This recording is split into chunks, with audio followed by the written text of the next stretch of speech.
आज वार शुक्रवार दिनांक 2 ऑगस्ट 2024. हे बघा आजची पाणी पातळी 40 फुटला 1 इंच कमी आहे पाणी. कोयना धरणातून आज 8,000 क्युसेक्स वाढवून 50,000 क्युसेक्स विसर्ग करण्यात येणार आहे. तरी सर्व नागरिकांनी सतर्क राहावे. पाणी 1-2 फूट 3 फूट वाढेल, जास्त पाणी वाढू शकणार नाही. ही आजची पाणी पातळी 40 फुटला 1 इंच कमी आहे पाणी. बघा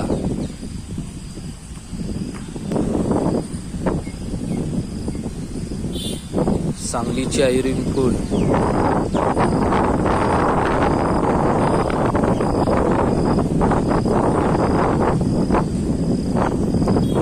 यांची गर्दी पोलीस नसल्यामुळे आता जरा नागरिक पाणी बघायला येत आहेत सकाळी सकाळी.